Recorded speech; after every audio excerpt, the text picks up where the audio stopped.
10장 1절에서 4절을 한번 살펴봅시다. 1절에서 4절은 이스라엘이 받은 은혜를 말하고 있습니다. 엄청나게 은혜 받았습니다. 출애굽, 이건 이스라엘의 힘으로는 가능성이 0%입니다. 절대로 나올 수가 없어요. 그런데 하나님은 10가지 재앙으로 애굽을 초토화시키고 출애굽시켰습니다. 그런데 나라가 완전히 그냥 주저앉았는데도 바로는 이스라엘을 곧바로 추격했어요. 세상은 우리를 끝까지 추격합니다. 이제는 안 따라오겠지. 아니요, 따라옵니다. 그러나 절체절명의 순간에 하나님이 홍해를 가릅니다. 이스라엘은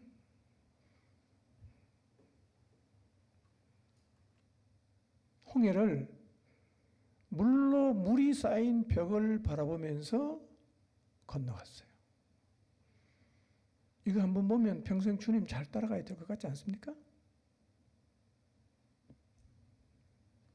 그러나 하나님 역사는 이것으로 끝나지 않고 이스라엘 백성이 광야를 지나는 40년의 과정도 세심하게 인도하셨어요.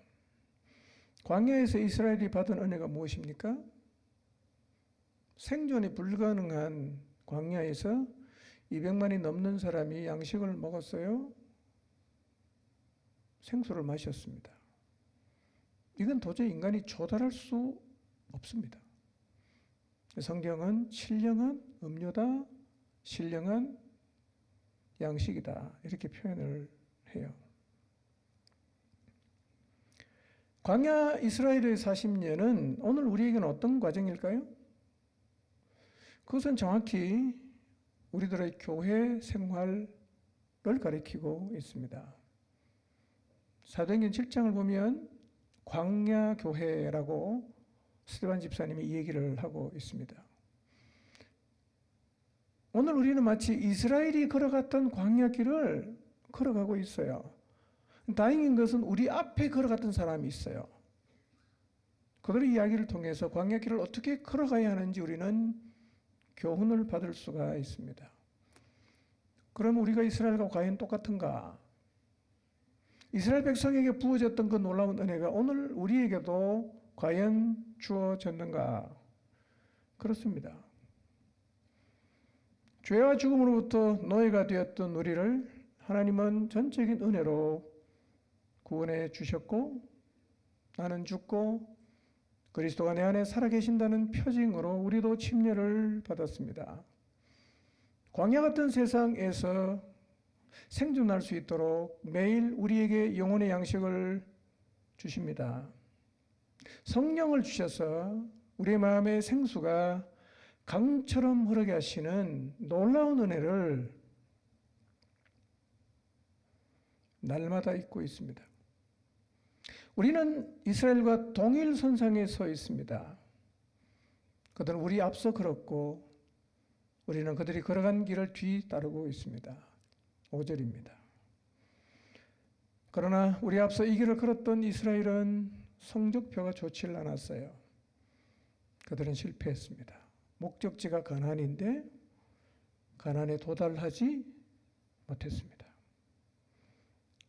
가나안이 못 들어갔다는 말은 구원받지 못했다는 의미보다는 마땅히 하나님의 사람이 도달해야 될 자리에 도달하지 못했다는 의미인데요. 저는 오늘날 주님의 부르심을 받고 구원의 은혜를 입은 사람들이 하나님이 주신 그 목적지에 도달하지 못하고 광야에서 그냥 인생을 끝내버리는 사람이 너무 많다고 생각합니다. 하나님의 부르심에는 관심이 없어요. 하나님이 나에게 주신 사명은 전혀 관심이 없어요. 이스라엘의 실패를 고스란히 반복하는 것입니다. 6절을 봅시다. 가나안에 들어가지 못하고 광야에서 멸망한 이스라엘을 우리는 반면교사로 삼아서 그들의 실패를 반복하지 않아야 합니다. 출애굽 역사는 하루면 충분하고 출애굽 역사는 하나님 일방적으로 은혜로 주셨지만 마음 안에 자리 잡고 있는 이 애굽에 대한 욕구, 세상의 욕구를 끄집어내는 것은 하나님의 몫이 아니라 백성의 몫이었어요. 그러나 이스라엘은 결국 자기를 못 이겼어요. 광야에서 끝내고 말았습니다. 이들의 실패를 우리는 유념해야 합니다.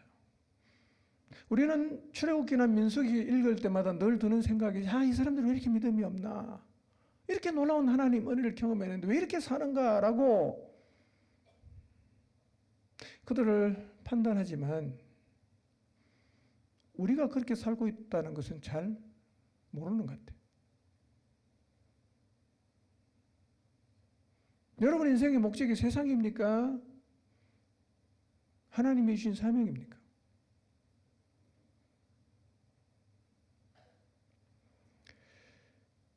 그리고 본문은 그들이 절교했던 악 4가지를 얘기하고 있는데요. 첫 번째 실패는 우상숭배, 두 번째 실패는 음행, 세 번째 실패는 하나님을 시험한 것, 네 번째 실패는 하나님을 원망한 것이었습니다.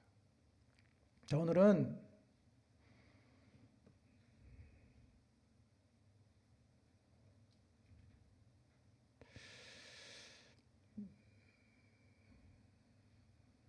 그들이 왜 실패했을까? 왜 실패했을까? 이유를 좀 생각해 보겠습니다. 그리고 우리에게 찾아오는 시험은 어떤 시각으로 바라보아야 할까?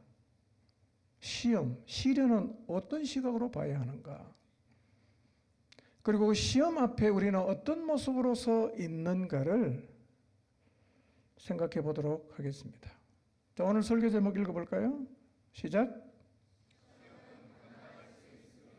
다시 한번 시작.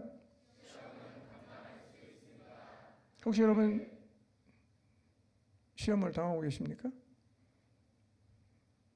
감당할 수 있다고 믿음으로 선포하시길 바랍니다. 감당할 수 있다. 감당할 수 있다. 11절을 한번 볼까요? 시작. 그들에게 일어난 이런 일은 본보기가 되고 또한 말세를 만난 우리를 깨우치기 위하여 기록되었느니라. 특히 고린도전서 10장 말씀은 우리를 깨우치기 위해 기록되었다고 말씀하고 있습니다. 앞서 말씀드린 것처럼 우리는 이스라엘이 걸어갔던 길을 뒤따라 걸어가고 있어요. 그리고 이스라엘의 실패를 통해 같은 길을 걷는 우리를 깨우쳐 주기 위해서 오늘 말씀을 기록했다고 성경은 말하고 있습니다. 여러분 이스라엘의 실패를 통해 꼭 경고를 받게 되시기를 바랍니다. 사실 이스라엘을 보면 좀 이해가 안 되는 면이 있어요. 왜냐하면 그들이 입은 은혜는 너무 놀라운 거거든요. 유월절을 통해서 출애굽하고 홍해를 건너간 이 기적은 그 누구도 부정할 수가 없는 것입니다. 역사 일에 이런 적은 없었어요. 물이 어떻게 쌓입니까? 그들이 직접 경험했습니다. 그때 그들이 얼마나 감격했는지 몰라요. 환호하고 하나님을 찬양하고 미리암과 여인들은 소고를 치면서 춤췄어요. 너무너무 감격했습니다. 그리고 거기서 출발한 광야길에서도 그들은 하나님의 은혜를 입고 있었습니다. 반석이 따라다니면서 물을 공급했어요. 그 표현이 너무 참 놀랍죠? 반석이 따라다니면서 물을 공급했어요. 어떤 학자는 이렇게 말합니다. 땅 아래에 있는 수맥이 이스라엘 백성이 가는 데를 따라다니면서 계속 물을 공급했다는 거예요. 뿐만 아니라 만나가 매일 내려왔어요. 그게 전부입니까? 낮에는 구름 기둥, 밤에는 불 기둥이 그들을 인도했어요. 질문입니다. 이렇게 큰 은혜를 입었어요. 그리고 지금도 하나님 은혜를 입고 있었어요. 그런데 이스라엘은 왜 실패했을까요? 그날은 하나님 은혜가 없었습니까? 그날은 만나가 안 내려왔습니까? 그날은 구름 기둥이 사라졌습니까? 그날은 물이 없었습니까?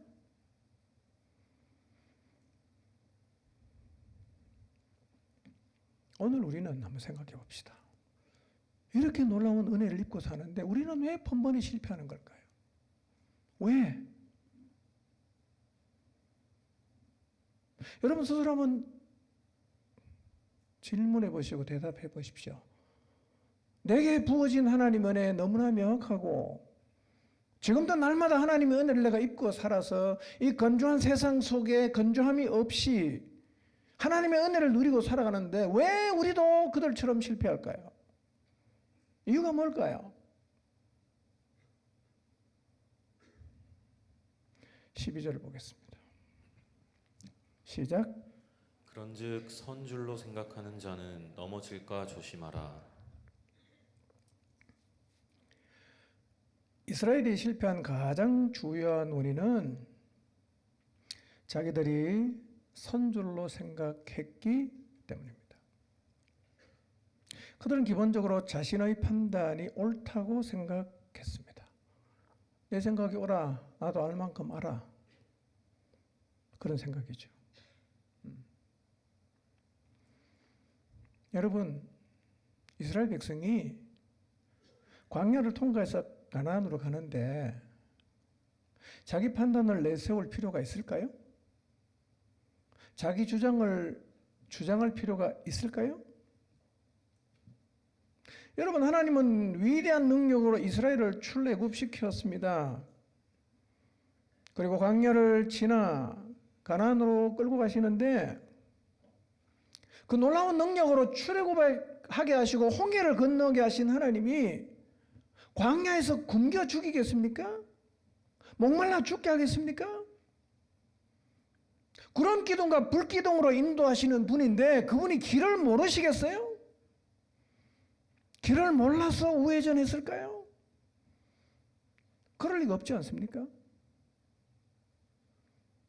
제가 예배 시작할 때 말씀드렸죠. 람세스에서 출발해서 가나안에 들어갈 때까지 몇 번 머물렀다고요? 42번. 40년 했으니까 1년에 한 번 정도 움직였다고 보시면 되는데요. 아니, 하나님이 길을 몰라서 길 찾는다고 그렇게 늦게 가셨습니까?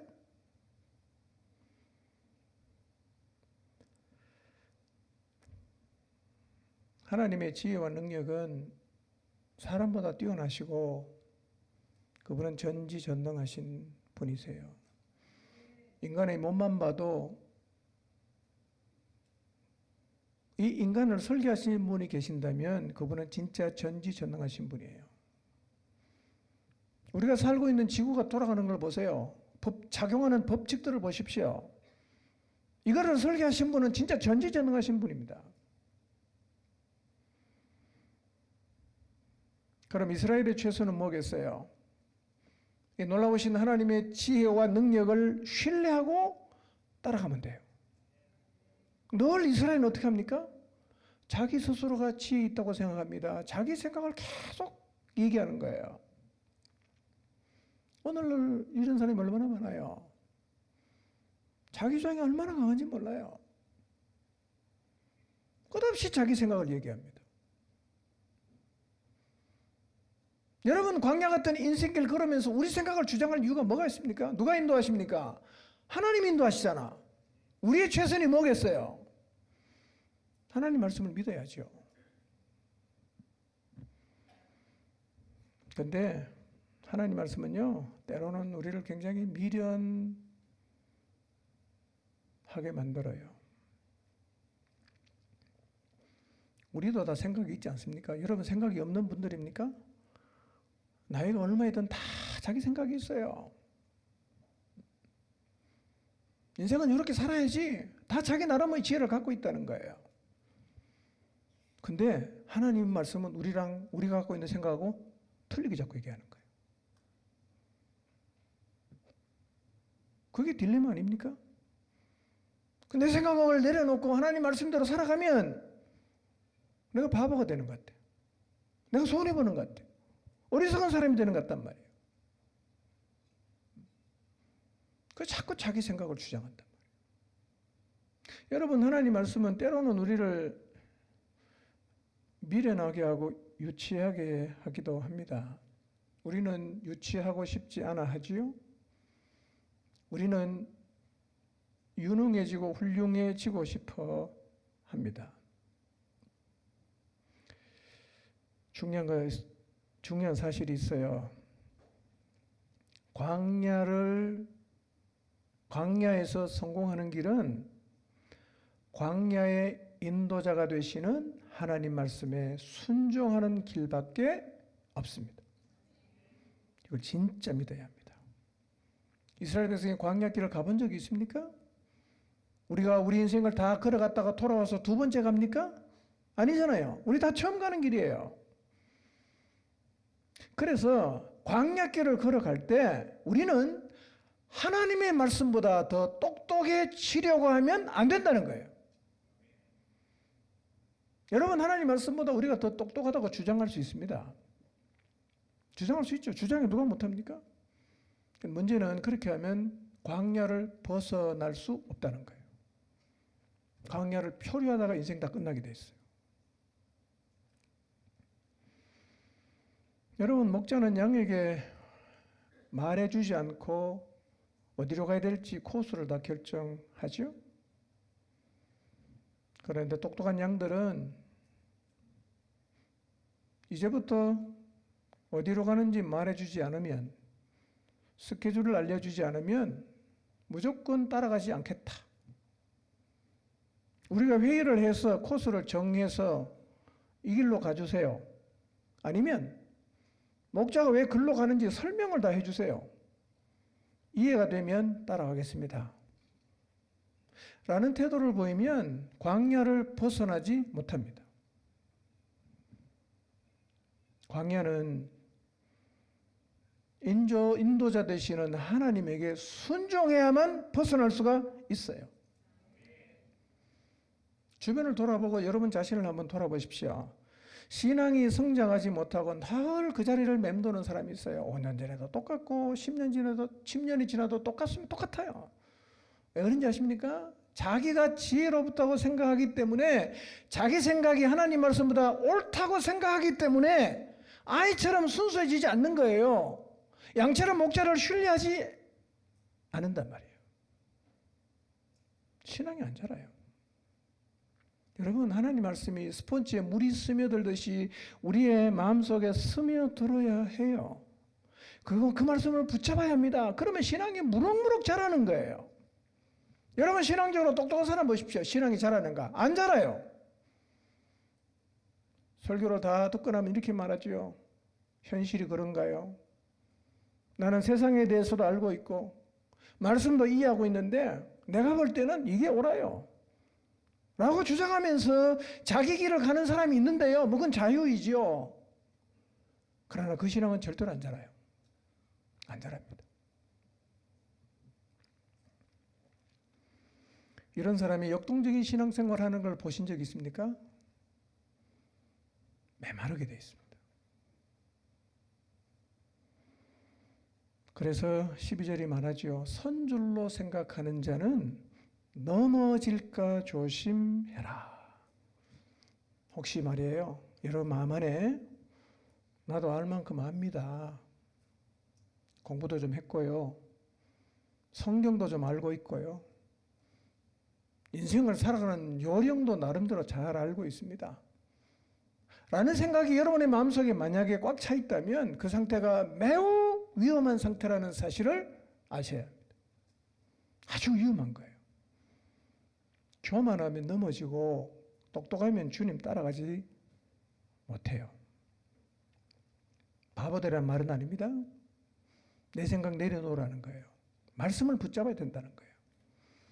말씀 앞에 내 생각을 내려놓고 미련해지기를 배워야 하고 나 스스로 강해지려고 하지 말고 강하신 주님을 철저하게 의지해야 된다는 말이에요. 그래야 광야를 벗어날 수 있어요.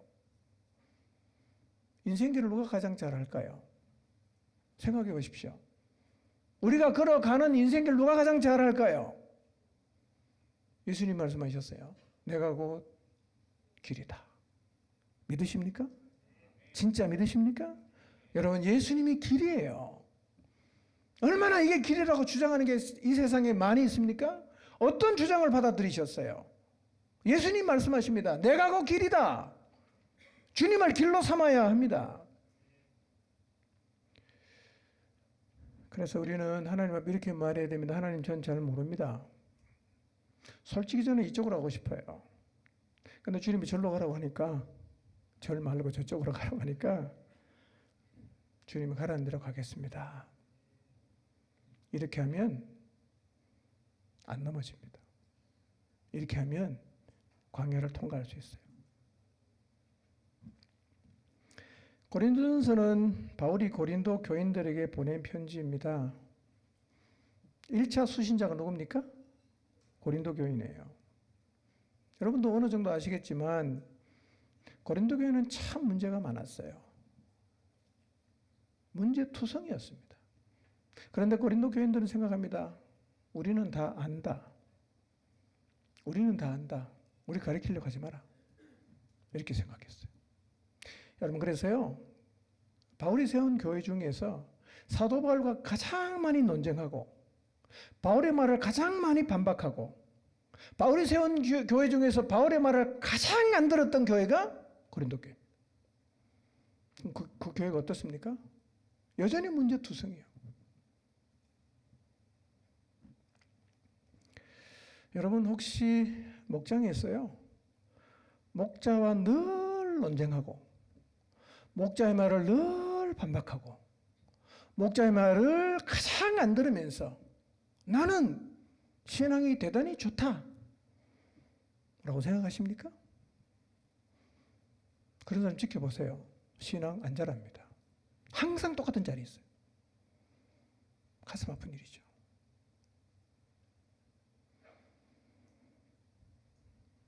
나는 지금 진정한 신앙을 갖고 있는가? 뭘로 확인합니까? 말을 잘하는 걸로 신앙을 확인합니까? 자, 고린도전서 4장 19절 20절을 봅시다. 바울이 이렇게 말했어요. 읽어봅니다. 시작. 내가 너희에게 속히 나아가서 교만한 자들의 말이 아니라 오직 그 능력을 알아보겠으니 하나님의 나라는 말에 있지 아니하고 오직 능력에 있음이라. 고린도 교인은 참 사도 바울의 속을 많이 썩였습니다. 늘 싸우는 거예요. 당신은 무슨 사도냐? 오로부터 시작해서 계속 시비 걸고 논쟁하고. 아마 바울은 고린도 교인을 보면 헐 마음 아파했을 거예요. 근데 바울이 이 편지 이렇게 말해요. 주께 살아가시면 내가 너희에게 속히 나아가서 너희들의 청산 유수 같은 말이 아니라 너희들 안에 하나님이 다스리고 있다라는 증거, 능력이 있는지를 알아보겠다. 이렇게 말씀하세요. 여러분, 하나님의 통치를 받고 있다면 말을 잘하는 게 아니라 뭐가 나타나야 됩니까? 능력이 나타나야 됩니다. 여러분, 신앙은 말이 아니라 하나님이 진짜 통치하신다면 그 삶에서 일어나는 변화와 하나님의 능력으로 증명되어야 합니다. 말이 전부이면 그 말은 다 소용없어요. 진정한 하나님의 통치를 받는다면 삶에서 하나님의 능력이 나타나야 돼요. 어떤 능력일까요? 말씀대로 살아내는 능력, 자아를 이기는 능력, 죄를 이기는 능력, 상황을 감당하는 능력, 사람을 용서하는 능력, 사람을 품는 능력, 사람을 향해 인내하는 능력, 세상을 역주행할 수 있는 능력. 우리가 하나님의 통치를 받고 있다면 이런 능력이 나타나야 합니다. 이런 게 하나도 없이 내가 최고라고 말을 하고 교만하면 여러분, 그런 삶의 태도를 바꾸지 않는 한 여러분은 가나안에는 못 들어갑니다. 내 신앙은 이런 능력으로 증명되고 있는지를 한번 돌아봅시다. 늘 싸움닭이야. 늘 대들어. 늘 따져. 그게 하나님이 통치하시는 겁니까? 아니죠. 하나님의 통치는 그렇게 나타나지 않는단 말이에요. 이런 교만한 태도를 보였던 고린도 교회는요, 참 문제가 많았어요. 일단 교회가 4조각이 났어요. 파가 4개야. 건친상간을 하면서도 문제의식이 없고, 신장 안에 생기는 문제를 못 풀어서 세상 법정으로 가져가고, 온갖 도덕적 문제가 있고, 우상의 제물에 관한 문제 등등 해서 수많은 문제를 안고 있었는데 왜 그러냐면요. 여러분, 겸손해서 순종하면 이런 문제는 해결돼요. 교만하고 내 생각이 옳다고 계속 주장을 하니까 삶은 엉망이 되는 거예요. 말만 계속 번들어지는 겁니다. 그래서 바울은 10장 1절에서 이렇게 말하죠. 한번 읽어볼까요? 시작. 못하기를 원하지 아니하노니 우리 조상들이 다 구름 아래에 있고 바다 가운데로 지나며. 예. 자, 보세요. 1절을 잘 보시면 너희가 알지 못하기를 원하지 않는다 그랬죠. 이 뭐예요? 이중부정이에요. 이중부정은 뭐예요? 강한 긍정이란 말이에요. 무슨 얘기입니까? 나는 너희가 꼭 알기를 원한다고요. 이거는 꼭 알기를 원한다. 그럼 바울이 고린도 교인들이 알기를 원한 게 뭡니까? 선줄로 생각했다가 넘어졌던 이스라엘의 실패라는 거예요. 이들을 통해서 니네들의 모습을 좀 봐라. 이렇게 말하는 거예요. 오늘 우리도 이 말씀을 통해서 우리 자신의 모습을 보게 되기를 바랍니다. 자, 그러면 시험은 어떻게 이길 수 있을까요? 여러분, 시험은 어떻게 이기죠? 13절 한번 보겠습니다. 자, 읽지는 않겠습니다. 시간이 없으니까. 유명한 말씀이죠? 대충 다 외우고 있는 말씀이에요. 13절을 눈으로 보시면서 제가 설명하는 걸 들어주시면 좋겠습니다. 자, 어떻게 시험을 이길 수 있냐? 첫 번째는요, 시험이 왔을 때 우리가 제일 먼저 기억해 드리겠어요. 시험은 누구에게나 있다는 걸 잊지 말아야 됩니다. 누구에게나 있어요. 우리는 시험이 오면 되게 이렇게 생각하죠. 왜 나에게만 이런 시험이 오나? 라고 생각하는데요. 그렇지 않습니다. 시험은 누구에게나 다 오는 거예요. 기도 많이 하면 시험 안 옵니까?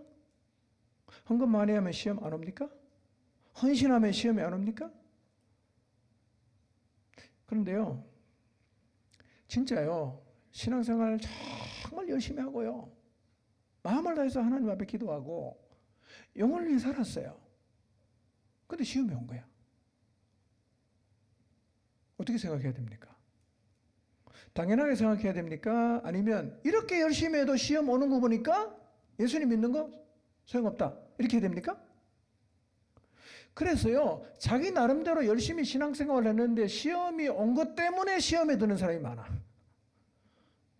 와, 이래도 시험 들고 이래도 어려움이 찾아온다면 뭐 예수님 잘 믿는 거 아무 소용없겠다라는 결론을 도출하는 것은요, 출구를 잘못 잡은 거예요. 출구를 잘못 잡은 거죠. 시험은 누구에게나 다 오는 겁니다.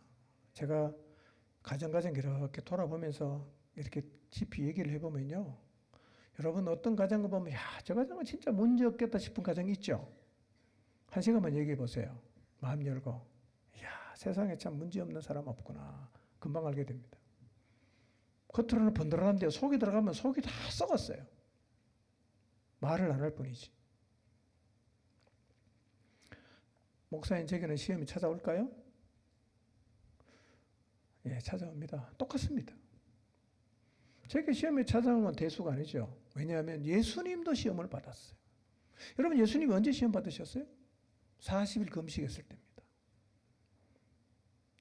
하나님의 부르심에, 말씀에 순종해서 공적인 생애를 시작하기 직전에 시험 받았어요. 성령 충만했을 때 시험 받았어요. 1번, 시험에 오는 것은 하나도 이상하지 않은 것입니다. 2번, 시험에 들어가면 하나도 이상하지 않습니다. 3번, 시험에 않다. 시험이 하나도 이상하지 않다. 이걸 기억해야 됩니다. 두 번째, 시험을 이기려고 하면 이런 자세가 필요합니다. 우리가 당한 시험은 모두 감당할 수 있는 시험이라는 것을 잊지 말아야 됩니다. 따라합시다. 감당할 수 있다. 감당할 수 있다. 혹시 오늘 시험 치고 있는 분 계시죠? 예. 뭐 이런저런 종류는 많을 텐데 시험 치는 분이 계실 텐데요. 시험 앞에 딱 서면 우리가 일단 생각해야 되는 게 뭐냐면 이 시험 나는 감당할 수 있다고 믿어야 됩니다. 말하십시오. 감당할 수 있다. 그리고 가면 돼요. 여러분 머리 좀 좋다고 중학생한테 대학교 시험지 갖다 주고 시험 치라고 하는 사람 있습니까? 없죠. 아무리 공부를 잘해도요. 시험은 수준에 맞게 주는 거예요. 유치원생한테 고등학교 시험지 갖다 주고 시험 치라는 선생님은 없지 않습니까? 우리 수준을 누가 제일 잘 알아요? 하나님이 제일 잘 알죠. 준 시험은 다 어떤 겁니까? 다 감당할 수 있는 거죠. 그래서 어쩌면 42번이나 가다가 멈추고를 반복했을 수가 있어요. 예, 그 정도로 수준에 맞게 하나님 시험을 계속 치게 하시는 거란 말이에요. 그러니까 우리가 살면서 겪는 모든 시험은 감당할 수 있다고 믿고 시험을 대하시기 바랍니다. 그런데 우리가 겪는 시험, 시련은요, 어떤 거냐면 사람이 흔히 겪는 시련이에요. 여러분, 사람이 감당할 시험이라고 번역했는데요. 이 원문이 안드로피스라는 말인데 이게 무슨 뜻이냐면 인간에 속한 그런 뜻이에요. 그래서 고린도전서 10장 13절을 표준 세 번역은 어떻게 번역했냐면 사람이 흔히 겪는 시련 이렇게 번역을 했어요. 이런 얘기입니다. 우리가 지금 겪고 있는 시험과 시련은 나만 특별하게 받는 게 아니라 사람이 흔히 겪는 거라는 거예요. 다 겪는 거란 말이에요. 그러니까 남들이 겪어보지 못한 특별한 시련이 아니라 사람이 보편적으로 일반적으로 흔히 겪는 거기 때문에 그것은 당연히 감당할 수가 있다는 거예요. 그래서 표준 세 번역 한번 읽어볼까요? 시작. 여러분은 사람이 흔히 겪는 시련밖에 다른 시련을 당한 적이 없습니다. 하나님은 신실하십니다. 여러분이 감당할 수 있는 능력 이상으로 시련을 겪는 것을 하나님은 허락하지 않으십니다. 하나님께서는 시련과 함께 그것을 벗어날 길도 마련해 주셔서 여러분이 그 시련을 견뎌낼 수 있게 해주십니다. 네. 여러분 혹시 시험 혹은 시련을 겪고 계십니까? 어떤 것입니까? 그 시련이 어떤 것이든 어떤 사람도 겪어보지 않은 것이 아니에요. 사람이 흔히 겪는 것입니다. 그래서 시험은 감당할 수가 있습니다. 문제는 이거예요. 남들이 겪는 시련을 보면서는 우리는 그럴 수 있지. 괜찮아 이렇게 말을 해요. 내가 겪으면 어떻습니까? 느낌이 달라요. 죽을 것 같아. 남들이 겪을 때는 몰랐는데 내가 한번 겪어보니까요. 이 엄청난 심적인 고통이 있어요. 머리가 너무 복잡해지는 거예요. 이거 어떻게 해야 되나? 복잡해져요. 그리고 그 시험이 엄청난 무게감으로 내 양 어깨를 짓눌러요. 그래서 이런 시련의 자리에 딱 서면요. 갑자기 생각이 멈춘다. 이걸 이제 우리가 흔히 하는 말은 뭐예요? 멘붕이 오는 거예요. 어떻게 하지 이거? 그리고 절망합니다. 어떨 때는 막 그냥 하나님과 사람을 향해서 막 씹는 겁니다. 원망하고 불평하고 막 악한 말을 해요. 그거를 돌파구로 삼는단 말이에요. 그것이 돌파구가 되면 실패한 거예요.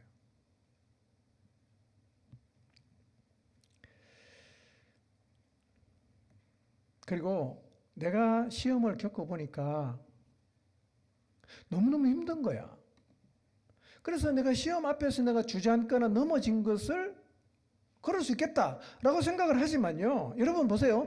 광야에서 이스라엘 백성이 시험에서 넘어졌을 때 하나님이 야, 니네가 겪은 시험은 너무너무 힘든 거였어. 내 이해해. 이렇게 말했습니까? 아니에요. 실패했다고 말하는 거예요. 때로는 징계했단 말이에요. 이게 무슨 의미입니까? 시험은 감당해야 된다는 말이에요. 약해지지 마십시오. 시험 감당할 수 있어요. 제가 이 말씀 묵상하면서요, 제 마음의 태도가 달라졌어요. 어떤 시험에 와도 저는 이런 마음입니다. 감당할 수 있다. 그냥 가면 된다. 시험을 바라보는 제 마음이 바뀌니까요, 시험이 하나도 무섭지 않아요. 그냥 갑니다, 그냥.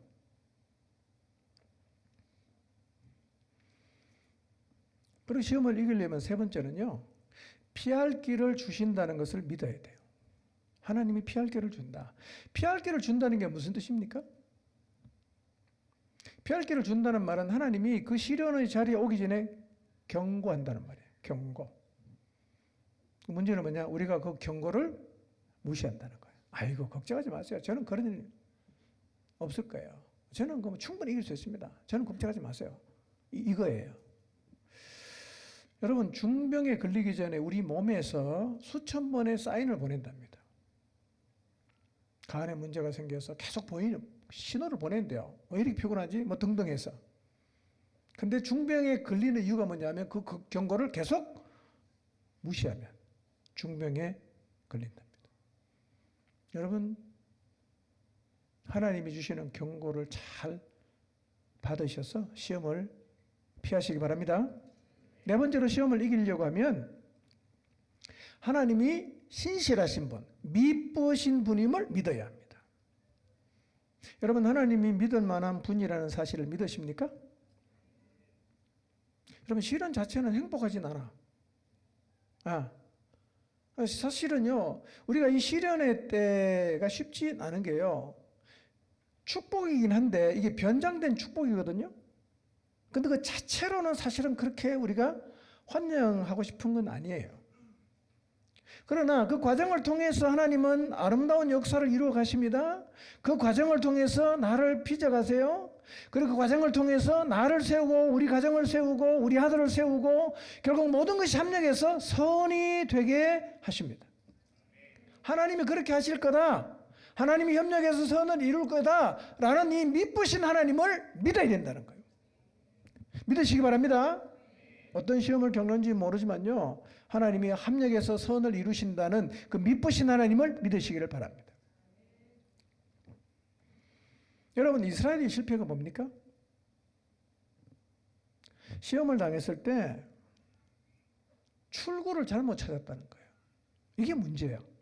시험 당하는 건 누구든지 다 당하는 건 문제가 되는 게 아닌데, 이 시험을 당했을 때 출구를 어디로 하냐, 여기에 따라서 시험에 자빠지기도 하고 시험을 이기기도 하는데요. 이스라엘 백성이 시험을 당했을 때 찾았던 출구가 지난주 말씀드렸는데 네 가지예요. 이건 다 출구를 잘못 찾은 거지요. 이 말씀을 간단히 살필 텐데요. 나는 이 자리에 섰을 때 도대체 어떤 출구를 지금 찾고 있는가를 한번 생각해 보시기를 바랍니다. 첫 번째, 그들이 잘못 찾은 출구가 뭡니까? 우상숭배였어요. 여러분, 출애굽기를 다 읽어보면요, 24장을 보면 모세가 하나님이 언약의 율법을 줄 테니까 산에 올라오라고 말씀하세요.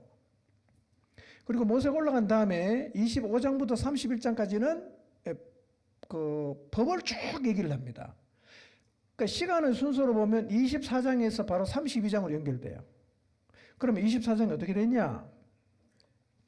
한번 시간 나면 집에 가서 읽어보세요. 모세가 산에 올라가서 하나님 부름받고 구름이 산을 막 가리고요, 여호와의 영광이 이스라엘 자손의 눈에 맹렬한 불같이 보였어요. 모세가 올라가는데 구름이 쫙 가리더니만요, 하늘에서 맹렬한 불이 타는 것이 그들의 눈에 보였다는 거예요. 백성들은 그 광경을 보면서 하나님의 깊은 임재를 느꼈을 겁니다. 와, 하나님 진짜 살아계시구나, 그걸 느꼈단 말이에요. 그 엄청난 하나님의 영광을 봤어요. 근데 모세가 산에 가더니만 한 주가 지나도 안 내려와. 2주가 지나도 안 내려와. 4주가 지나도 안 내려와. 사람들이 동요하기 시작하는 거예요. 사실은 이스라엘도 그렇지만 우리도 제일 약한 게 뭐냐면 우리 잘 못 기다립니다. 기다리면 그냥 해결돼요. 기다리면 아무 일도 없어요. 못 기다리는 거예요. 그래서 자꾸 다른 출구를 찾는단 말이야. 그게 이스라엘의 실패의 첫 번째 원인이었단 말이에요. 여러분 혹시 하나님이 여러분의 인생을 붙들고 여러분의 인생을 인도한다는 게 자꾸 못 믿어와 갖고 여러분이 자꾸 어떤 출구를 찾아가려고 하고 있지 않습니까?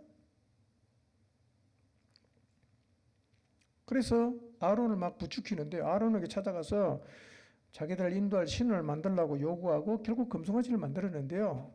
왜 이스라엘 백성이 아론을 찾아갔냐면 24장을 보면 모세가 산에 올라갈 때 그 백성을 아론과 훌에게 위임하고 올라가요. 너네 문제가 있으면 아론이나 훌 찾아와서 얘기하라. 그렇게 하고 올라갔단 말이에요. 그러니까 모세가 사라지니까 누구 찾아갑니까? 아론을 찾아가는 거예요. 금송아지 만들었어요. 그리고 이렇게 말합니다. 이게 이제부터 우리를 인도할 신이다. 그 앞에서 제사하고 먹고 마시고 뛰놀고 난리가 났어요. 여러분 지금 이스라엘이 왜 이러는 겁니까? 뭐가 문제입니까? 아직 시내 산이야. 가는 걸로 멀었어. 지도자가 산에 올라가더면 안 내려오는 거예요. 만약에 제가 기도원에 기도하러 갔다가 핸드폰도 꺼놓고 한 주가 지나도 안 오고 2주가 지나도 안 오고 4주가 지나도 안 오고 5주가 지나도 안 오고 어떻게 할까요? 안 되겠다. 후임자 뽑자. 뭐 이런 얘기를 할 수 있지 않겠어요? 백성이 당황하는 거예요. 도대체 어떻게 됐냐 이 사람. 올라갔는데 죽었나 살았나. 그래서 우리를 인도할 신을 만들자. 참 말도 안 되는 얘기인데 어디서 본 걸 기억하는 거예요? 애굽에서 본 걸 기억하는 거예요. 이스라엘이 잘 원하는 게 뭐냐면 우리도 눈에 보이는 신 좀 섬기자 이거예요. 왜 하나님은 안 보이냐 이거예요. 애굽에 있을 때 전부 형상이 있잖아. 그래서 만든 거예요. 애굽에서 보았던 신상이에요. 그 속에 있던 게 튀어나온 거예요. 신을 만들었다. 이 말도 안 되죠. 우리도 그럴 수 있어요. 하나님보다 더 중요하게 생각하고 이것만 잡으면 된다. 그 우상들입니다. 여러분 근데 생각해 보세요. 하나님이 모세에게 계명을 주시기 위해서 시내산에 불렀고 모세가 산에 올라갔을 때 이스라엘 백성들은 그 산이 구름으로 가려지고 맹렬한 불 같은 것이 나타나는 그 하나님의 놀라운 영광을 직접 봤어요. 그리고 더 근본적으로 하나님이 출애굽하게 하시고 홍해를 건너게 하시고 지금까지 구름 기둥과 불 기둥으로 인도하시고 매일 지금도 보고 있잖아. 좀 늦게 오면 어때? 뭐 하면 되죠? 그냥 기다리면 되는 거예요. 그냥 기다리면 된단 말이야. 못 기다리는 거예요. 뭘 만들어요? 신을 만든단 말이에요. 여러분 기다리십시오. 자녀 너무 속색입니까? 기도하고 기다리면 그냥 돼요. 뭘 자꾸 이상한 짓 하지 마세요, 여러분. 지금까지 여러분 인생을 하나님 인도에 오셨잖아요. 여러분 그 아이를 위해서 드려진 기도가 있을 거 아니에요? 그냥 기다리면 돼요. 아무것도 하지 말라는 얘기는 아니지만 모세가 내려올까요? 안 내려올까요? 내려오죠. 내려옵니다, 여러분. 모세가 내려와요. 하나님을 믿고 기다리시기 바랍니다. 두 번째 이스라엘이 잘못 찾은 출구가 있어요. 그게 뭐냐? 유혹 앞에 넘어진 거죠. 이게 참 안타까운 건요. 이제 거의 가나안에 가까이 왔어요. 근데 막판에 유혹을 이기지 못해서 음행에 빠지게 되었습니다. 이 지점도 우리가 참 조심해야 되는 지점입니다. 유혹은 우리가 사는 세상 곳곳에 있지 않습니까? 우리에게 대한 유혹이 어떤 것이 있을까요? 성적인 유혹만 있는 건 아니죠. 돈에 대한 유혹도 있습니다. 성공에 대한 유혹도 있습니다. 뭐 유혹이 많아요. 오늘 여러분 유혹 앞에 어떤 모습을 보이고 있습니까? 유혹을 이기면 성공한 거고 유혹에 빠지면 출구를 잘못 찾은 것입니다. 유혹을 이기시기 바랍니다. 세 번째, 이스라엘이 잘못 찾은 출구가 뭐냐? 뭐죠? 하나님 시험한 거예요. 에돔이 길을 안 열어주니까 하나님 우회하라 그래서 우회를 하는데요. 여러분 광야길 걸어보신 적 있습니까? 우리나라도 요즘 날씨가 많이 더운데요. 날씨가 덥고 습한데 한번 한 서너 시간 걸어보세요. 온몸에 땀이 나서 옷은 칙칙 감기고 이 짜증이 그냥 이까지 차죠? 광야를 걸어가니까요. 그 뜨거운 광야를 돌아서 또 멀리 가야 되니까 너무 힘든 거예요. 그래서 마음이 상했어요. 마음이 상하니까 어떻게 합니까? 하나님 시험하는 거예요. 도대체 하나님 살아 계신 거야? 왜 이러시는 거예요 도대체? 하나님 의심하고 하나님을 막 시험했단 말이에요. 상한 마음의 출구가 뭘까요? 마음이 상하면 어느 출구로 가야 됩니까? 기도의 자리에 가야 됩니다. 이게 출구야. 여러분 마음이 너무 상하면 기도실에 가서 한 3시간만 앉아 있어 보세요. 하나님이 상한 마음을 회복시켜 줍니다. 거짓말 같죠? 한번 가보세요. 처음에는 앉아 있으면 그냥 나가고 싶어. 기도도 안 되고 막 신경질 나고 계속 앉아 있어 보세요. 마음이 가라앉아요. 기도하게 돼요. 하나님 마음을 만져줘요. 이상하게 어디선가 내 마음속에 하나님의 평강이 확 밀려 들어오는 거예요. 내가 살아나요. 상한 마음이 다 해결된단 말이에요. 출구는 시험이 아니고 기도로 출구를 삼아야 한단 말이에요. 여러분의 마음을 하나님께 가서 다 토설하십시오. 하나님 앞에 가서 다 풀어놓으십시오. 이스라엘은 여기서 출구를 잘못 찾았어요. 하나님 시험했단 말이에요. 여러분 문제 앞에서 하나님을 시험하면 출구 잘못 찾은 거예요. 그게 실패예요. 여러분 혹시 마음이 상하셨습니까? 출구 잘 찾으시기 바랍니다. 상하는 일은 있을 수 있습니다. 시험은 다 오니까. 문제는 뭐죠? 출구를 잘 찾으면 돼요. 자 마지막 4번째 이스라엘이 잘못 찾은 출구가 뭐였죠? 원망이었어요. 원망. 출애굽기나 민수기를 읽어보면 이스라엘이 광야에서 원망을 참 자주 했어요. 자주 했어요. 인간은요 조금만 불편해도 불평합니다. 조금만 불편해도 불평해요.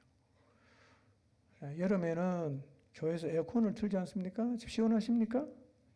가끔씩은 틀어놨는데 붙이는 사람이 있어요. 이렇게 온도가 안 맞아. 저도요 아내랑 온도가 진짜 안 맞아요. 저는 추워서 막 이불을 덮는데 제 아내는 에어컨 틀고 선풍기 틀어요. 온도가 다 다릅니다, 여러분. 그러면 이 교회는 누구에 맞춰서 에어컨을 틀어야 됩니까? 중간쯤 맞춰야 됩니다. 더위 많이 타는 사람 맞추면 나머지 얼어 죽어요. 또 더위를 덜 타는 사람이 맞추면 너무 더워요. 중간에 맞춰야 돼요. 근데 내가 원하는 온도에 안 내려가면 막 우리가 불평하죠. 더워 죽겠는데 에어컨도 안 틀어주고 그게 우리 습관적이란 말이에요. 우리는 조금만 불편해도 불평합니다. 그리고 10가지 잘해주고 한 가지만 잘못해도 막 원망하고 불평해야 돼요. 이 함정에 우리가 참 잘 빠진단 말이에요. 여러분 시험 앞에서 원망하고 불평하지 마시기 바랍니다. 그게 뭐예요? 출구를 잘못 찾은 거예요. 시험이 왔을 때 원망과 불평을 출구로 삼으면 그 실패한 거란 말이에요. 감사하십시오. 감정은 안 따라오지만 의지로 감사하시기 바랍니다. 여러분 감사하면 진짜 감사가 되는 이유가 뭐냐면 여러분 하나님은 고난을 통해서 우리를 만들어 가시거든요. 힘은 들지만 사실은 나한테 굉장히 유익한 거란 말이에요. 감사하셔도 되는 거예요. 그래서 데살로니가전서 5장에 뭐라고 말씀하십니까? 범사에 감사해라. 이는 그리스도 예수 안에서 너희를 향하신 하나님의 뜻이다. 이렇게 말하는 거예요. 시험은 누구에게나 오지만 출구를 어디로 찾느냐에 따라서 시험을 이기기도 하고 시험에 실패할 수도 있어요. 이스라엘은 뭐예요? 다 출구를 잘못 찾은 거예요. 시험을 이긴다는 말은요, 시험을 당할 때 출구를 잘 찾아야 돼요. 그럼 어떤 출구를 찾아야 될까요? 자, 4가지 제목만 말씀드릴게요. 첫째, 기도가 출구예요. 시험 당할 때 기도를 출구로 삼으시기 바랍니다. 둘째, 시험 당할 때 믿음을 출구로 삼으시기를 바랍니다. 셋째, 시험을 당할 때 인내를 출구로 삼으시기를 바랍니다. 넷째, 시험을 당할 때 하나님의 말씀을 출구로 삼으셔야 합니다. 잘못된 출구는 뭐였죠? 못 기다려서 우상 만들고 유혹에 빠지고 하나님 시험하고 원망하고 불평하는 거예요. 이게 탈출구가 되면 안 된다는 거예요. 이게 출구가 되는 것이 실패고, 우리는 이스라엘의 이 실패를 통해서 교훈을 받아서 내가 시험 당하면 그쪽 방향은 절대로 출구를 삼지 않아야 된다는 거예요. 자, 네 가지 뭐였어요? 첫째, 기도. 둘째, 믿음. 셋째, 인내. 넷째, 하나님 말씀이에요. 정리합니다. 스스로 선줄로 생각해서 하나님 말씀보다 자기가 더 똑똑하다고 생각하면 광야를 벗어나지 못합니다. 나는 이렇게 하고 싶은데 하나님이 저렇게 하라고 하면 어떻게 됩니까? 순종해야 돼. 나는 참기 싫은데 하나님이 참으라 그래. 어떻게 하면 되죠? 참아야 돼요. 나는 숙이기 싫은데 하나님이 숙이라 그래. 어떻게 하면 되죠? 숙여야 돼요. 하나님이 옳습니다. 전 잘 모릅니다. 주님 말씀하신 대로 순종하겠습니다. 그리고 기억하십시오. 시험은 모든 사람이 당하는 거예요. 그리고 우리가 겪는 시련은 나만 겪는 게 아니고 누가 겪는 거다? 사람들이 흔히 겪는 거예요. 우리는 시험을 이길 수 있습니다. 따라합시다. 이길 수 있다. 이길 수 있다. 혹시 시험과 시련 앞에 서 계신 분, 그 문제 앞에 딱 서서 이렇게 말하시기 바랍니다. 나는 시험을 이길 수 있다. 나는 시험을 이긴다. 그리고 하나님은 피할 길도 주시고 믿어도 될 만큼 아주 신실하신 분이세요. 근데요, 광야는 시험만 있는 게 아니에요. 뭐가 있죠? 하나님 인도가 있어요. 하나님의 보호가 있어요. 삭막한 광야에 하나님 던져놓고 시험만 주시는 분이 아니라는 거예요. 여러분, 우리가 살아가는 이 광야길에서 우리 모두가 시험을 받겠지만 어떤 시험 앞에 서더라도 감당할 수 있다는 사실을 믿고 기도를 출구 삼고 믿음을 출구 삼고 인내를 출구 삼고 하나님 말씀을 출구로 삼아서 내 앞에 놓인 모든 시험을 감당하며 나가시기를 주님의 이름으로 축원합니다. 기도하겠습니다.